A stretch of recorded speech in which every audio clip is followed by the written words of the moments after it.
cidade, a comunidade, a coletividade. Lidar com a gravidade da pandemia da Covid-19 não está no âmbito individual. Tampouco determinar se é hora de voltar ou não às aulas presenciais pode ser uma decisão unilateral de um governante, de um gestor, de uma escola, de um juiz. Não sem que todos os atores sociais sejam ouvidos. E muito menos sem que se avalie o impacto disso para o conjunto de todas as pessoas. Estamos diante de uma questão de saúde pública e, portanto, uma questão política no sentido originário desse termo. Não o que diz respeito apenas às disputas eleitorais, que, claro, são importantes, mas aquele que, numa concepção mais ampla, tem a ver com a relação de cada cidadão com a sociedade, com a vida coletiva. É por isso que, depois de ouvir os trabalhadores em educação e os estudantes, a TV Conté buscou um diálogo com as famílias para saber como elas têm se sentido diante da pressão econômica pelo retorno das atividades presenciais no ensino privado e como isso afeta a segurança de todos. Confira.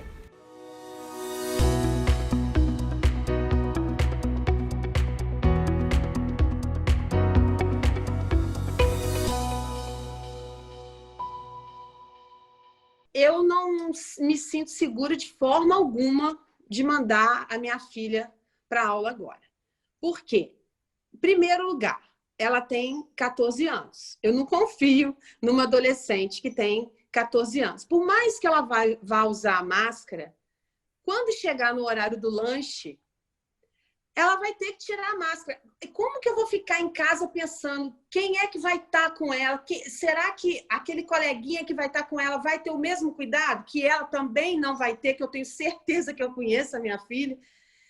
E outro problema, por mais que o colégio tenha todo cuidado, que passe para a gente que vai dar tudo certo, eu tenho certeza absoluta também que vai vir junto com isso um termo de responsabilidade, entendeu? Que nós vamos ter que nos responsabilizar, sendo que a gente não tem responsabilidade nenhuma.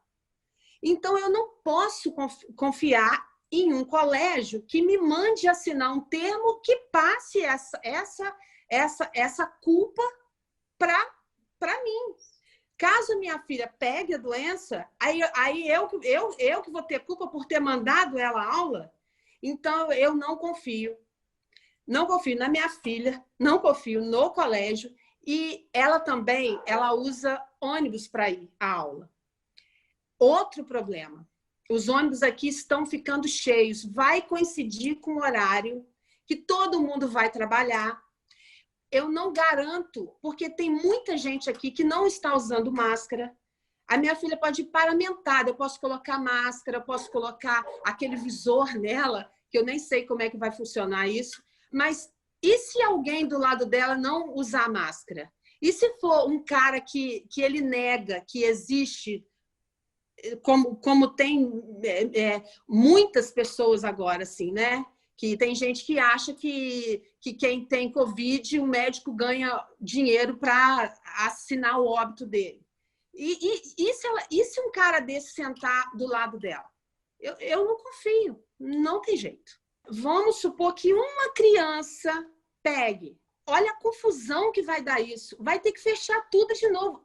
Quem que vai pagar para ver? Eu não vou pagar para ver. A minha filha só sai de casa para ir para a aula quando tiver vacina. Outro problema. Imagine o aluno que tem alguma doença, ou a mãe dele tem alguma doença, ou o pai dele tem alguma doença. Como que eu vou confiar? Esse professor que vai dar aula para minha filha, que vai estar lá presente, no caso, né? Ele vai dar aula presencial e vai dar aula online. Como é que vai ficar isso? É uma confusão. Olha o que o professor...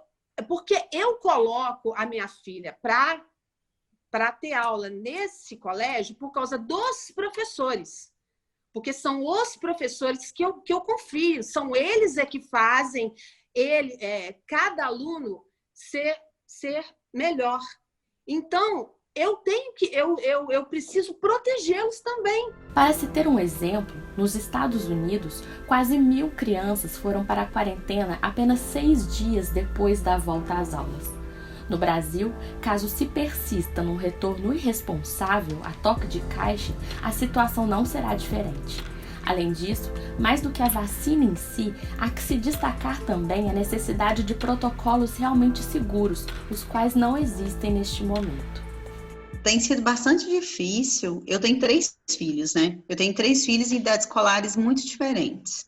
Eu tenho um filho da educação infantil, um filho do Fundamental 2 e uma filha do ensino médio. Então, no contexto geral, apesar da dificuldade grande de conseguir conciliar, porque a casa passa a ser tudo, a casa é trabalho, é lazer, é descanso, a gente não consegue vislumbrar a curto prazo uma forma de retornar às aulas, porque por mais que se estabeleça um protocolo, são todos ainda em formação. Eles não conseguem se comportar como os adultos. Os adolescentes também, eles se abraçam, eles se beijam, eles tiram fotos juntos, eles precisam desse convívio, então é impossível você tirar deles isso, principalmente dentro do ambiente da escola, que é o ambiente onde todos os dias eles fazem essa troca contínua de afeto, de carinho, de presença. Então não existe isso. Pelo menos aqui na minha casa, a gente não vislumbra uma possibilidade real de permitir que as crianças frequentem a escola, mesmo que a escola determine que ela vai permitir que as crianças retornem. Na minha residência, a gente não vislumbra a permissão de que os filhos passem a frequentar a escola. Só quando a gente tiver certeza que o número de casos está se reduzindo de forma significativa, a gente pode pensar em retomar as iniciativas de voltar ao convívio social, de voltar a frequentar a escola. A escola demanda muitas coisas de comércio, a escola demanda muitas coisas de atividades paralelas.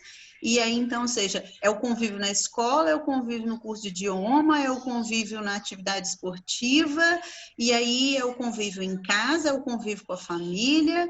Então, ou seja, na verdade, somos todos assim, a gente multiplica o contato. Todos os órgãos de saúde têm que estar falando a mesma língua, e aí todos têm que estar de comum acordo de que é um momento seguro em que o contato entre as pessoas não vai fazer a gente voltar, né, ao número de mortes que a gente estava tendo diariamente. Então, ou seja, nesse momento seria extremo. Aí, nesse momento, a gente pode discutir protocolos de cuidado e retorno, né? E mesmo que a vacina chegue, os protocolos de cuidado, eles vão ter que fazer parte do nosso cotidiano. A minha filha do ensino médio tem 45 estudantes na sala de aula dela. É impossível. O meu da educação infantil tem 22 crianças de 4 anos em uma sala. É um festival de beijos e abraços e que é impossível de se controlar. Então, ou seja, nós vamos ter que redimensionar a forma como a gente vai conviver coletivamente e estabelecer protocolos de retorno gradativo, de redução do número de pessoas nos ambientes, simplesmente porque a gente ainda está aprendendo como conviver com isso tudo. Mesmo que a gente tenha vacina, porque mesmo que tenha vacina, até que a gente consiga vacinar todo mundo e estabelecer isso, os protocolos de cuidado terão que ser estabelecidos. A gente não vai poder voltar atrás ou cair no esquecimento. A gente vai ter que mudar a forma como o quantitativo de pessoas e o fluxo de pessoas em cada ambiente. A escola vai continuar sendo a escola vai continuar tendo muitos estudantes, mas o fluxo em que isso vai se dar, vai ter que ser redimensionado. Justamente porque se trata de uma questão coletiva, não cabe aos governos jogar a responsabilidade para as escolas, ou as escolas jogar a responsabilidade para as famílias, ou as famílias jogar a responsabilidade para os trabalhadores em educação e assim sucessivamente. Porque não estamos falando de um jogo de empurra, mas de vidas. Sobre a volta às aulas, a gente acho que começa pensando que a educação ela é um direito universal, né? Todo mundo, todas as crianças e adolescentes têm esse direito. Então, eu penso que ele deve ser um debate coletivo e não individualizado. Eu sei que a pandemia, ela, em termos de administração, ela pede um olhar regionalizado, né? Como que está cada região, mas esse é um debate da sociedade, a volta às aulas, né? Porque ela não, é uma decisão que não impacta só quem está voltando às aulas, mas todo um entorno, assim, para as crianças estarem na escola, né? Então, como as crianças chegam na escola? Elas vão de perua, elas vão de ônibus, alguém vai levar, como que se dá alimentação na escola, depois as crianças voltam para casa, com quem familiares elas convivem. Então, eu penso que a discussão não é só sobre as crianças, porque eu tenho ouvido muitos argumentos a favor do retorno, dizendo que as crianças são as menos afetadas, que a doença se mostra menos perigosa para as crianças, especialmente as crianças pequenas. Mas eu acho que olhar só para as crianças é olhar muito pouco, assim. Então, além dos professores, os funcionários, então quem faz a limpeza, quem cuida da cozinha, enfim, como eu falei, o transporte. Então tem muitos adultos também, além das crianças.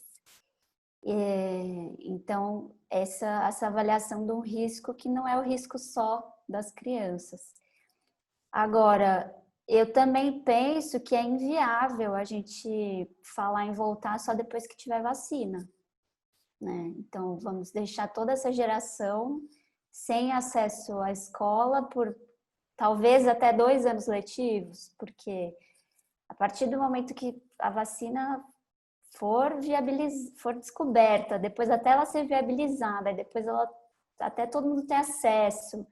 Então, talvez a gente esteja falando de um ano de ir para a escola sem máscara só em 2022, não sei. Então, não dá para cogitar deixar as escolas fechadas até que isso aconteça. Eu não penso isso. Então, para mim, a discussão mais importante não é se a gente volta ou não, mas como a gente volta. E não é essa discussão que eu vejo acontecer. E por isso que eu estou me colocando hoje como uma mãe contrária à volta às aulas. Então, eu queria só esclarecer que a minha posição não é que só volte quando tem a vacina, mas que eu sou contra a maneira como está sendo colocado agora. Porque eu não vejo propostas, né? Como nós vamos voltar às aulas? A gente viu essa semana, até foi motivo de piada na internet, as máscaras que foram disponibilizadas para os alunos da rede pública no Amazonas. A máscara cobre o rosto inteiro.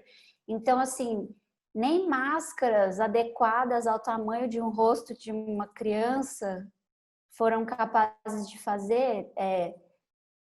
Assim, a gente sabe, nem doenças simples da gente cuidar, a gente consegue. As crianças pegam piolho na escola, catapora na escola, gripe na escola. Então, como a gente vai conseguir cuidar para que seja seguro? Como que vai ser essa volta? É uma pergunta que me preocupa mais do que quando vai ser essa volta. Como a minha filha está na educação infantil e a escola dela está conseguindo proporcionar atividades online e nós estamos conseguindo acompanhar, a nossa decisão hoje familiar é de que se as aulas voltarem, ela não volta.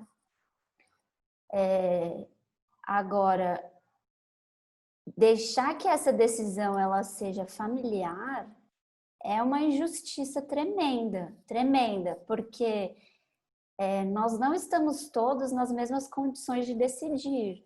Então, como eu disse, eu consigo seguir minhas atividades profissionais da minha casa e ela tendo atividades online.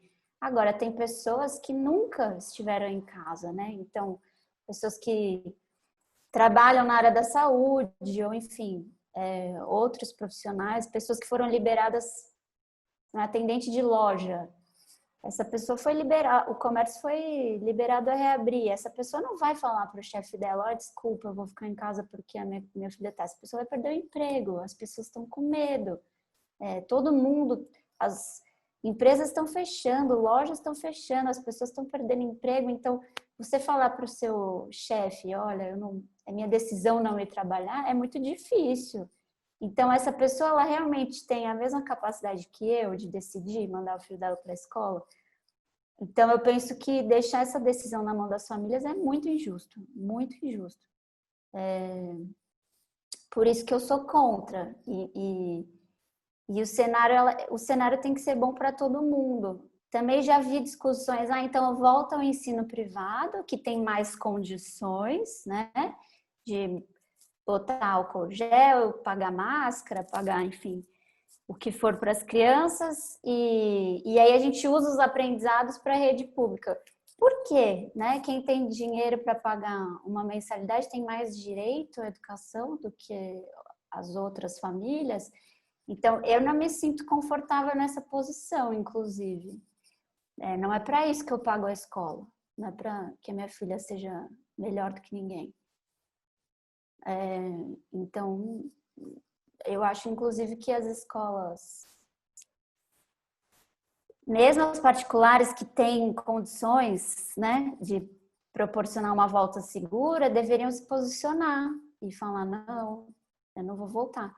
Agora, tem também o outro lado, né, na educação infantil, principalmente onde não é obrigatório que as crianças estejam matriculadas, tem muitas escolas que já quebraram, que nunca mais vão reabrir. Então, também tem essa pressão econômica, né? Se as escolas não voltam a funcionar, elas vão deixar de existir. Então, eu acho que, de novo, a gente está jogando nas mãos das famílias, uma escolha que é injusta. Então, para as escolas não quebrarem, a gente expõe todo mundo? Não,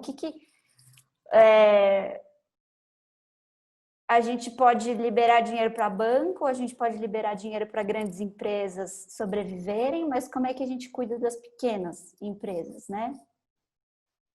Eu acho que os problemas que a gente está tentando resolver com o retorno antecipado às aulas, eles poderiam ser resolvidos de outras maneiras.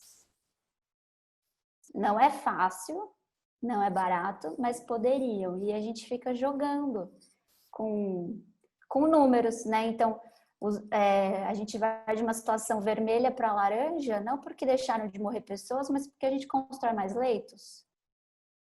O número de mortes crescendo e as cidades evoluindo no semáforo do governador. Por quê? Porque constrói um hospital de campanha e aí tem mais pessoas morrendo, mas a situação parece que está melhorando. A Nova Zelândia decretou lockdown na maior cidade por causa de 4 novos casos. E a gente tem mais de 1.000 pessoas morrendo no Brasil todos os dias, há mais de 2 meses. E a gente está indo para a praia, para o bar. Então, eu acho que a escola, a volta à educação ainda é uma resistência, assim, desse lugar da gente não aceitar que tudo volte ao normal.